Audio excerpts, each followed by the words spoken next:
Miré el pavó congelado sobre la encimera. Era un ave de 20 libras, dura como una piedra, sudando ligeramente en el aire gélido de la cocina.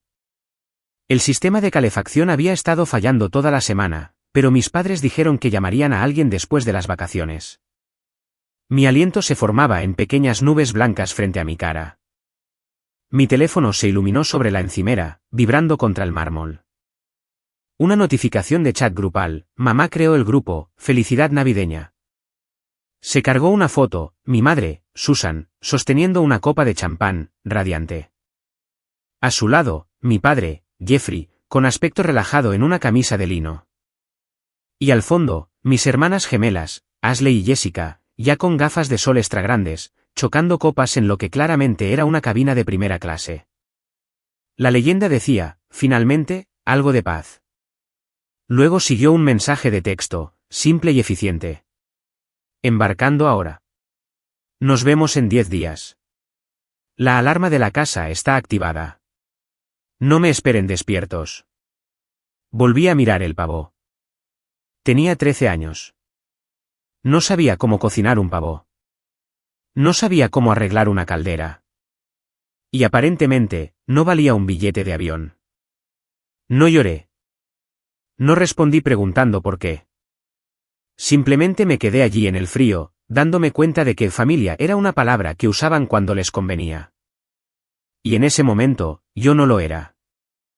Deja un comentario y dime desde dónde escuchas y qué hora es para ti ahora mismo. Me encantaría saber quién forma parte de nuestra comunidad. El silencio en la casa era pesado, como un peso físico que presionaba mis tímpanos. No pude cocinar el pavó, así que encontré un burrito congelado al fondo del congelador. Estaba viejo. El envoltorio cubierto de escarcha, pero eran calorías. Lo metí en el microondas y presioné el botón. El zumbido de la máquina era la única señal de vida en toda la casa. Luego, con un fuerte estallido, el zumbido se apagó. La pequeña luz amarilla en la pantalla desapareció. El motor del refrigerador se estremeció y se detuvo. La luz se había ido. Me quedé en la oscuridad repentina y absoluta de la cocina. El frío, que se había estado infiltrando desde los bordes de la habitación, ahora parecía precipitarse para reclamar el espacio. Mi aliento era invisible ahora, perdido en la oscuridad. No grité. No entré en pánico. Solo calculé. Tenía un abrigo. Tenía mantas. Podría sobrevivir la noche si me quedaba en una habitación. Fue entonces cuando una luz barrió la ventana de la cocina. 2 haces de luz blanca de alta intensidad cortaron la oscuridad, iluminando las motas de polvo que bailaban en el aire helado. Un coche se estaba deteniendo en el camino de entrada. Por un segundo, una parte patética e infantil de mí pensó que habían regresado, que se habían dado cuenta de que no podían dejar a una niña de 13 años sola durante 10 días. Corrí a la ventana. No era el sedán de mis padres. Era un SUV enorme, negro mate, en ralentí como un depredador en la puerta. Un hombre salió. Era alto, vestía un pesado abrigo de lana que parecía costar más que el coche que conducía mi madre. No se apresuró. Caminó hacia la puerta principal con el paso firme e inevitable de un hombre que era dueño del suelo que pisaba. El timbre no sonó, no había electricidad, pero el fuerte golpe resonó por el vestíbulo. Abrí la puerta. Sabía quién era, aunque solo lo había visto en conversaciones susurradas en funerales o al fondo de viejos álbumes de fotos. El tío Robert, la oveja negra, el industrialista multimillonario a quien mi padre llamaba desalmado y mi madre llamaba peligroso. No dijo hola. No ofreció un abrazo ni un tópico. Me miró, observando mi figura temblorosa, la casa oscura y el aliento helado en el aire. Luego miró más allá de mí hacia el vacío negro del pasillo. Activaron la alarma de seguridad, dijo, con voz áspera como la grava, pero no configuraron el pago automático de la factura de electricidad. Entró, sin esperar una invitación. Se quitó un guante de cuero y miró su reloj. Tío Robert, susurré. Me miró. Sus ojos eran fríos, grises y completamente desprovistos de piedad. Eran analíticos. Estaba evaluando un problema. Haz una maleta, Elise, dijo. Solo lo esencial. No te vas a quedar en un museo. ¿A dónde vamos? Lejos de aquí. Corrí escaleras arriba. No empaqué juguetes. No empaqué la foto de mi familia que estaba en mi mesita de noche. Empaqué ropa, mis libros de la escuela y mi computadora portátil. Me llevó 4 minutos. Cuando bajé, él estaba parado en la cocina, mirando el pavó de 20 libras que todavía estaba sobre la encimera, inútil y congelado. Déjalo, dijo. Que se pudra. Les hace justicia. Salí por la puerta principal y me subí al asiento del pasajero del SUV. El interior olía a cuero caro y aire acondicionado. Hacía calor. Mientras nos alejábamos, observé cómo mi hogar de la infancia desaparecía por el espejo retrovisor, engullido por la oscuridad. No lo sabía entonces, pero acababa de cruzar una frontera. Dejaba el mundo de los desechados y entraba en el mundo de los arquitectos. Vivir con el tío Robert no se trataba de sanar. Se trataba de recalibración. Su casa, una fortaleza brutalista de hormigón y cristal erguida al borde de un acantilado, no tenía rincones acogedores. Tenía líneas de visión. Tenía integridad estructural. Tenía silencio. No el silencio vacío y aterrador de la casa de mis padres, sino un silencio deliberado y pesado que se sentía como un escudo. Durante los primeros meses, intenté hacerme invisible. Era una experta en eso. Me movía por las habitaciones sin hacer ruido. Comía rápidamente, limpiaba inmediatamente y me retiraba a la habitación de invitados antes de que alguien pudiera recordar que estaba allí. Pensé que este era el alquiler que tenía que pagar por existir. Una noche, Robert me encontró sentada en la biblioteca, escondida en la sombra de una estantería, observándolo trabajar en su escritorio. Me quedé inmóvil, esperando ser reprendida por acechar. Él no levantó la vista de sus documentos. «Lo estás haciendo de nuevo», dijo. «¿Haciendo qué?», pregunté, mi voz apenas un susurro, desapareciendo. «¿Crees que si eres lo suficientemente silenciosa, no serás una carga? ¿Crees que el silencio es un déficit?». Finalmente levantó la vista, clavándome esa mirada gris y analítica. «Estás equivocada. El silencio es información». Me hizo un gesto para que me acercara. Señaló un plano en su escritorio, un complejo desarrollo comercial. «Dime qué ves». Miré las líneas. «Veo un vestíbulo, ascensores, oficinas». «Mira más de cerca». «¿Qué ves?». Dudé. Luego dejé que mi instinto natural tomara el control, el instinto perfeccionado por 13 años de observar una familia que nunca me observó a mí. «El flujo es incorrecto», dije. «El mostrador de recepción mira hacia la ventana, por lo que la recepcionista será cegada por el sol de la tarde. Los ascensores están demasiado lejos de la entrada principal, por lo que la gente se congregará en el medio y bloqueará el flujo. Es ineficiente». Robert sonrió. Fue algo aterrador y afilado. «¿Exacto? Ves los defectos porque pasas tu vida en segundo plano, observando cómo se mueve la gente. Tu familia te ignoró, Elise. Te trataron como un mueble. Pero mientras ellos estaban ocupados posando para fotos, tú estabas estudiando la habitación. Notaste las grietas en los cimientos mientras ellos admiraban la pintura. Ese fue el momento en que la narrativa cambió. No me ofreció lástima por ser la niña olvidada. Me ofreció una descripción del puesto de trabajo. El don de la sombra, lo llamó. La habilidad de ver la verdad porque nadie piensa que eres lo suficientemente importante como para ocultártela. Tú no hablas, Elise, me dijo. Tú observas. Eso no es debilidad. Eso es peligroso. Eso es poder. Desde ese día, comenzó mi educación. No me compró muñecas ni videojuegos. Me compró libros sobre ingeniería estructural, derecho contractual y tácticas de negociación. Me enseñó que la arquitectura no se trataba solo de edificios. Se trataba de controlar el comportamiento. Si controlas la estructura, controlas a las personas dentro de ella. Mis años de adolescencia no estuvieron marcados por bailes de graduación o partidos de fútbol americano. Estuvieron marcados por visitas a obras y reuniones de junta donde me sentaba en la esquina, tomando notas sobre quién mentía y quién estaba desesperado. Dejé de revisar mi teléfono en busca de mensajes de texto de mi madre. Dejé de mirar las fotos de sus vacaciones en las Bahamas o los Alpes. Esas imágenes brillantes eran solo fachadas, y yo estaba aprendiendo a mirar más allá del revestimiento hacia las vigas podridas que había debajo. Ya no era la hija abandonada.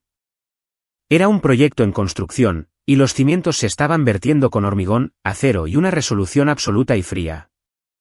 Para cuando tenía 16 años, había aprendido más sobre apalancamiento de lo que la mayoría de los adultos aprenden en toda una vida. Pero quedaba una lección. Necesitaba un espacio de trabajo. Mi escritorio era una mesa plegable que había rescatado del sótano, y se tambaleaba cada vez que borraba una línea. Encontré a Robert en el solarium revisando informes trimestrales. Necesito un escritorio nuevo, dije, y una lámpara de dibujo. La iluminación de mi habitación es insuficiente. No levantó la vista. ¿Cuánto? $800. Parpadeé. No era tacaño. Conducía coches que costaban más que casas. ¿Por qué no? Porque comprarte muebles no te enseña nada. Construirlos te lo enseña todo. Deslizó un cheque por la mesa. Era por $5.000. Este es tu presupuesto. No quiero que compres un escritorio, Elise. Quiero que diseñes un santuario. Me miró entonces, sus ojos perforando los míos. Tu familia te hizo sentir insegura en tu propia casa. Te hicieron sentir como una invitada que se quedó más de lo debido. Quiero que construyas una habitación donde seas la autoridad, donde te sientas intocable. Si puedes construir eso, puedes construir cualquier cosa. Tomé el cheque. Pasé los siguientes 3 meses obsesionada. No solo compré muebles. Curé un ambiente. Arranqué la alfombra para revelar el subsuelo de hormigón. Pinté las paredes de un gris pizarra oscuro que absorbía la luz en lugar de reflejarla. Diseñé un escritorio personalizado en forma de L y contraté a un soldador local para construir el armazón, negociando el precio a la baja señalando defectos en su trabajo anterior. Instalé insonorización. Compré una silla ergonómica que se sentía como una cabina de mando. Creé un espacio que no era suave ni bonito. Era un centro de mando. Cuando terminó, llamé a Robert. Se paró en el umbral, sus ojos escaneando la habitación. Revisó las soldaduras del escritorio. Probó la proyección de la luz. Observó los paneles acústicos. Se volvió hacia mí y asintió. Solo un asentimiento agudo y decisivo. Bien, dijo. Ese asentimiento valió más que los $5.000. Fue validación. Fue la primera vez que un adulto miraba algo que yo había creado y lo trataba con respeto. Mientras tanto, mi teléfono seguía zumbando con la vida fantasmal de mi otra familia. Mamá acaba de aterrizar en Aspen. Las gemelas se ven adorables con su equipo de esquí. Papá, pensando en ti. Espero que estés estudiando mucho. Pasé por delante de las fotos de ellos bebiendo chocolate caliente en un albergue que nunca visitaría. Miré sus caras sonrientes y vacías. Hace años, eso me habría destrozado. Me habría preguntado qué estaba mal conmigo. Pero sentada en mi santuario gris y silencioso, rodeada del olor a pintura fresca y ozono, me di cuenta de algo. Su rechazo no me había roto. Me había liberado. No necesitaba su aprobación para llenar una habitación. Podía construir mis propias paredes.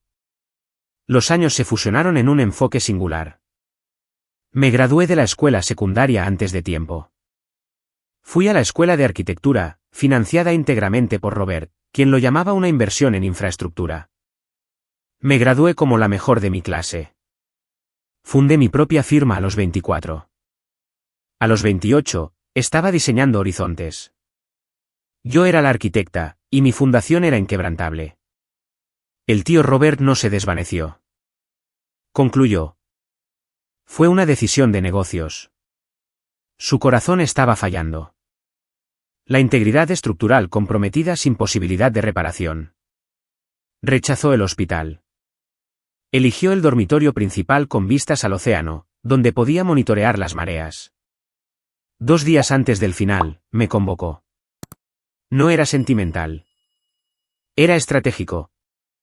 Siéntate, graznó, su voz como hojas secas sobre hormigón. Señaló un sobre grueso y sellado de Manila en la mesita de noche. Esa es la orden de demolición. No la abras hasta la lectura. No lo haré. Volverán, Elise. En el momento en que el monitor cardíaco se aplana, olerán el dinero. Creen que soy su cajero automático. Creen que tú eres la conserje. Me agarró la muñeca, su fuerza sorprendiéndome. No los dejes entrar. Ni en tu cabeza. Ni en esta casa. Murió un martes por la mañana, eficientemente, entre las 4 y las 5 de la mañana. No lloré entonces.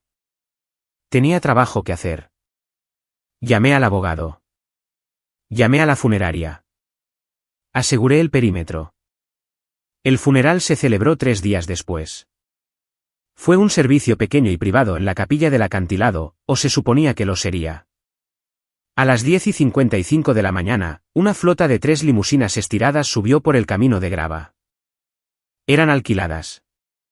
Reconocí las matrículas de la compañía. Mi familia salió. Iban vestidos con ropa de luto de diseñador, seda negra, gafas de sol extra grandes, velos. Mi madre, Susan, prácticamente se derrumbó en los brazos de mi padre, sollozando ruidosamente por un hermano con el que no había hablado en 15 años. Mis hermanas, Ashley y Jessica, transmitían en vivo su dolor, secándose los ojos secos con pañuelos de encaje. Parecían una mala producción de una tragedia griega. Yo estaba junto a la tumba, con un elegante traje de carbón que diseñé yo misma. Pasaron de largo junto a mí. No vieron a la directora ejecutiva de una empresa multimillonaria. Vieron a la niña de 13 años en la cocina helada. Vieron un ente insignificante. Pobre Robert, escuché a Susan susurrar a Jeffrey, lo suficientemente fuerte como para que la mitad de la congregación lo oyera. Gracias a Dios que no se casó.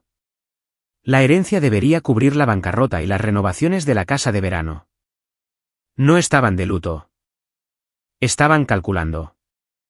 Después del servicio, me acorralaron cerca del coche fúnebre. No me abrazaron. No me preguntaron cómo estaba. Elise, dijo mi padre, su voz goteando con ese tono familiar y condescendiente. ¿Te ves cansada? Pensó que yo era la enfermera. Nos encargaremos desde aquí, cariño, añadió mi madre, palmeándome el brazo con una mano enguantada. Has cumplido con tu deber. Vamos a ir a la casa para tasar los muebles. Necesitamos ver qué vale la pena conservar antes de la venta de la herencia. Extendió la mano.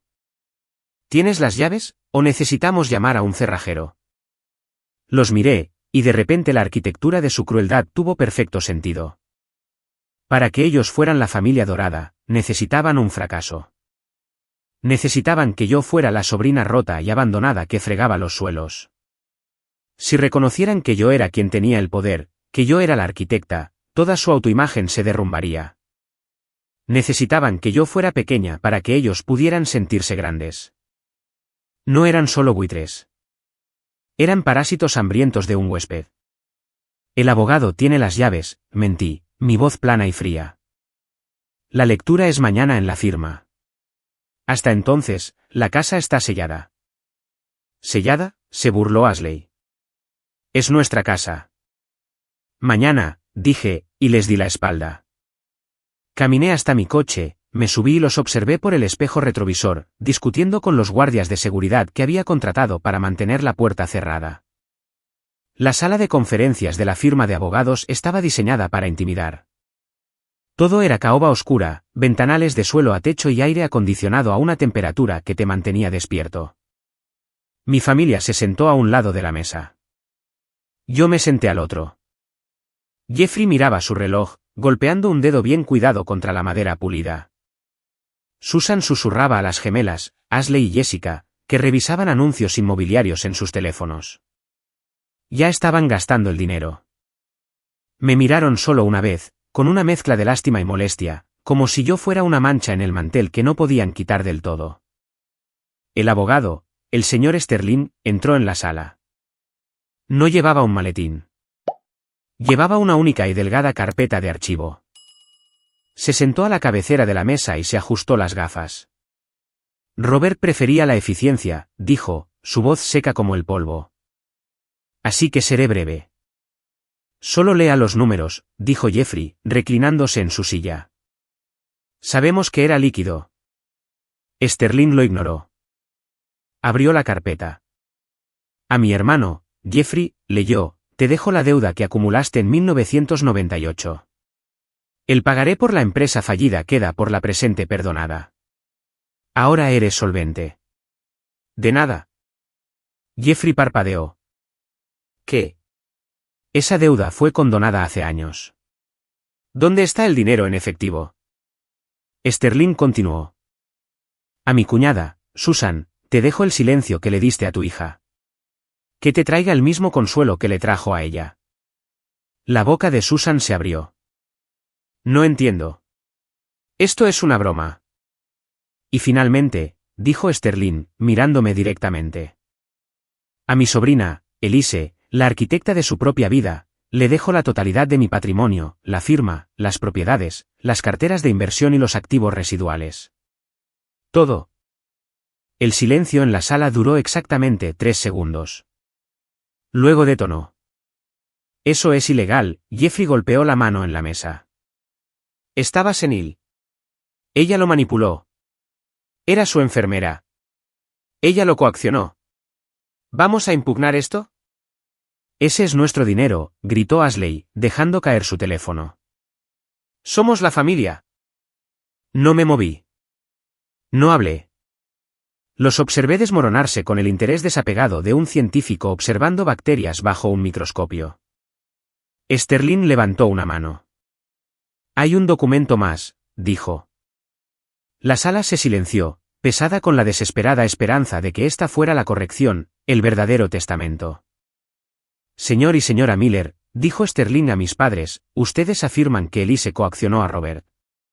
Sin embargo, este documento sugiere una dinámica diferente. Deslizó un trozo de papel sobre la mesa de caoba hacia Jeffrey. Estaba amarillento por la edad. Reconocí la escritura aguda y angular de Robert, y junto a ella, las firmas descuidadas y en espiral de mis padres. ¿Qué es esto?, susurró Susan. Un acuerdo de préstamo, dijo Sterling. Fechado el 24 de diciembre, hace 15 años. El día que se fueron a las Bahamas.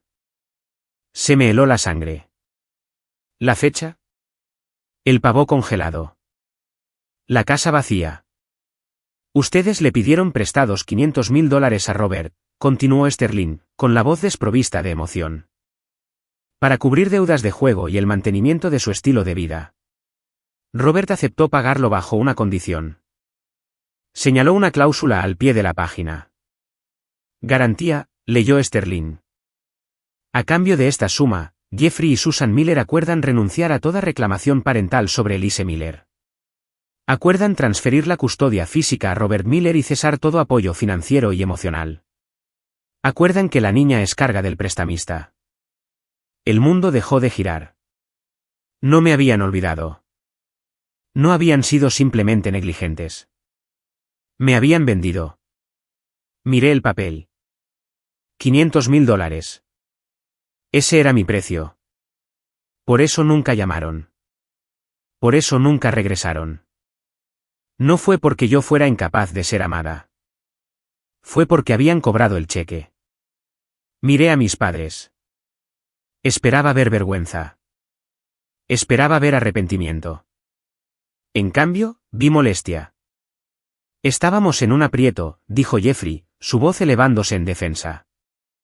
Él tenía todo el dinero. Era la única manera en que nos ayudaría. Hicimos lo que teníamos que hacer para sobrevivir. Te dimos una vida mejor, ¿no? Viviste en una mansión. Te sacrificamos, gritó Susan, con lágrimas corriendo por su rostro, lágrimas por sí misma. Les costó exactamente $500,000, dije. Mi voz no tembló. Era la voz de la arquitecta, y se lo gastaron todo. Esto es una trampa. Le gritó Jeffrey al abogado. No puede usar eso en nuestra contra. Queremos nuestra parte. Ustedes obtuvieron su parte, dije. Me puse de pie. La silla rasgó ruidosamente el suelo. Hace 15 años, cambiaron una hija por un estilo de vida. La transacción está completa. Miré el documento una última vez. No era una tragedia. Era un recibo. La sala estaba en silencio, salvo por el zumbido del aire acondicionado. Me quedé allí mirando a las personas que me habían dado la vida y luego la habían vendido por un pago rápido. Ya no sentía ira. Sentí claridad, el tipo de claridad que se obtiene cuando finalmente se ve el defecto estructural en un edificio que estaba condenado desde el principio. Elise, gimoteó mi madre, extendiéndome una mano. Por favor, somos tus padres. Miré su mano. Temblaba, no de amor, sino por la desesperada realización de que el cajero automático estaba cerrado. No, dije. Ustedes son prestatarios, y su crédito no es bueno aquí. Me di la vuelta y salí de la sala de conferencias. No miré hacia atrás. Caminé por el vestíbulo de la firma de abogados, pasé por la recepcionista, quien asintió respetuosamente, y salí a la luz brillante y cegadora del estacionamiento. Subí a mi coche y conduje. Conduje más allá de los límites de la ciudad, más allá de los suburbios donde las familias vivían vidas que nunca entendería, y subí por la sinuosa carretera costera hasta la casa del acantilado, mi casa. Cuando llegué, la puerta estaba abierta. La seguridad estaba escoltando un sedán negro familiar fuera de la propiedad. Mis padres habían venido directamente aquí, esperando que... ¿Rogar? ¿Robar? ¿Entrar a la fuerza? Detuve mi coche en el camino de entrada y salí. Jeffrey me vio. Bajó la ventanilla, su rostro retorcido de rabia. Ingrata pequeña. Fuera de mi propiedad, dije. Mi voz estaba tranquila. Se escuchó por encima del sonido del océano. O haré que los arresten por allanamiento de morada. Esto no ha terminado. Gritó mientras el guardia de seguridad le indicaba que avanzara. Demandaremos. Lo quitaremos todo. Ya lo quitaron todo, dije, y se lo gastaron. Ahora, salgan. Los vi alejarse, sus luces traseras desapareciendo en la curva. Luego me volví hacia la casa. La estructura brutalista de hormigón se alzaba contra el cielo, austera e inflexible. No era cálida. No era mullida, pero era fuerte. Entré y cerré la pesada puerta principal. Giré la cerradura. Clic. Fue el sonido más satisfactorio que jamás había escuchado. Caminé a la cocina, abrí mi computadora portátil e inicié sesión en mis contactos. Susan Miller, borrar. Jeffrey Miller, borrar. Ashley Miller, borrar. Jessica Miller, borrar. Uno por uno, los borré. Bloqueé sus números. Filtré sus correos electrónicos a la papelera. Desmantelé la conexión con la misma precisión que usaba para redactar planos. Cerré la computadora portátil. La casa estaba en silencio. La mesa del comedor, la enorme mesa de caoba donde Robert me había enseñado a negociar, a planificar, a ganar, estaba vacía. Era perfecto. ¿Alguna vez has tenido que construir tu propia familia desde cero? Comparte tu historia en los comentarios.